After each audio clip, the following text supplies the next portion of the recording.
Hi, I'm Tyson Sontag, and today I'm going to give my Persuasive Con Speech for Benny Bell's public speaking class. Here's my audience.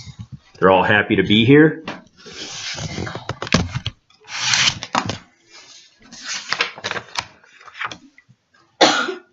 Today I'm going to be telling you why you shouldn't purchase a natural gas-powered vehicle. With all the talk lately about the United States' newfound energy independence, especially as it relates to natural gas, there's been a big push to use natural gas for something other than heating and cooking. Compressed natural gas is already overtaking coal as a fuel source for power generation, and there is a strong push to replace diesel fuel as a power source for trucks, because the price per gallon equivalent is cheaper and stable when compared to the cost of oil.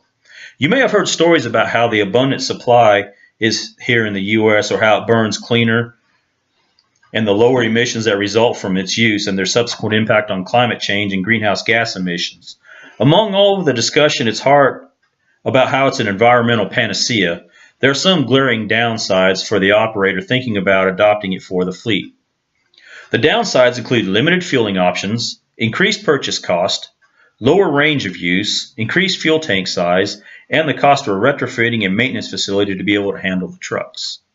So today I would like to discuss these downsides in further detail if you are considering a compressed natural gas vehicle.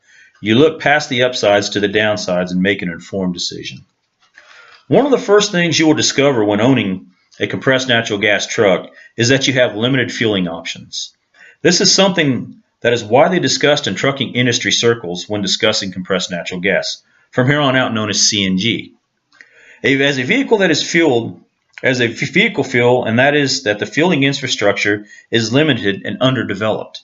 I did a search of several websites that cover CNG fueling stations.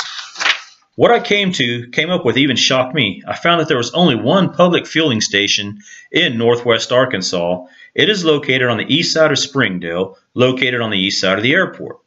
Taking into consideration some of the common routes traveled by residents of this part of the state, I widened my search along routes traveled between Springdale and Little Rock. The only stations that I found were two in Conway. I subsequently checked between Springdale and Tulsa. I found none between Springdale and Tulsa. However, there are 7 stations scattered around northeast Oklahoma and 10 stations in the Tulsa metropolitan area. The number of fuel stops has become a problem because CNG does not have the range of diesel fuel.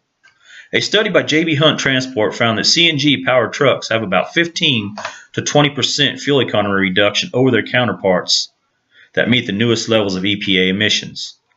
And there are a lot of brands of CNG fuel systems out there. One manufacturer, Agility Fuel System, says that its newest tank system can hold up to 160 gallons of diesel gallon equivalent of CNG.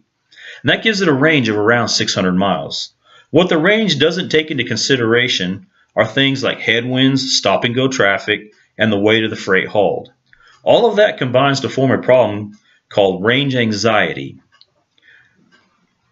And what it means is that you have to be intentional in your route planning and driving in order to keep from running out of fuel. Another concern about the fuel system is the added weight from the fuel system. The Agility fuel system that was mentioned earlier adds about 2,150 pounds to the weight of the truck. The J.B. Hunt study mentioned earlier said that a CNG fuel system adds anywhere from 800 to 2,600 pounds to the weight of the truck, depending on the amount of range you want out of the truck. In an industry where maximizing the amount of cargo hauled is a competitive advantage, an extra 2,000 pounds of cargo is a lot of cargo to give up. And while we're here, I've got an illustration here of a over-the-road truck. This happens to be a Volvo truck for Frito-Lay. And you see along here where the normal fuel tank goes out of the way. This is the CNG fueling system right here, and you'll notice how obtrusive it is and how large it is on the back of the cab and how it takes up space and is a lot bigger than the standard diesel fuel tanks that would be covered under this white fairing. Now that we have talked about the fuel and range issues of CNG, we can discuss another disadvantage, and that is initial cost. Another thing that makes CNG as a bad choice is the added cost of the truck. The J.B. Hunt study says that a CNG-powered truck adds around $22,000 to $61,000 to the cost of a CNG-powered truck when compared to a diesel-powered truck. Frank Bile from Volvo Trucks says that CNG adds about 50 to 65% to the cost of a CNG-powered truck over its diesel-powered counterpart. Congress is trying to mitigate part of the price of that increased cost by trying to pass excise tax relief for alternative fueled vehicles.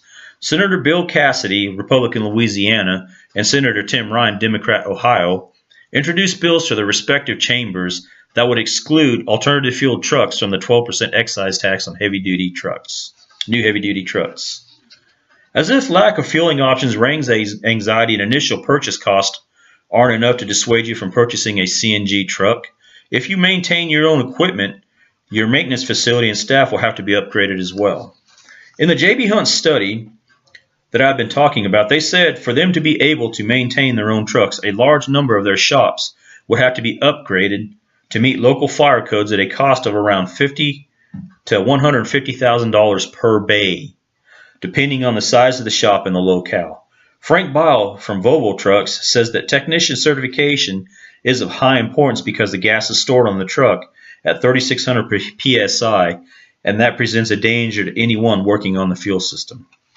Technician training is available from the Natural Gas Vehicle Institute.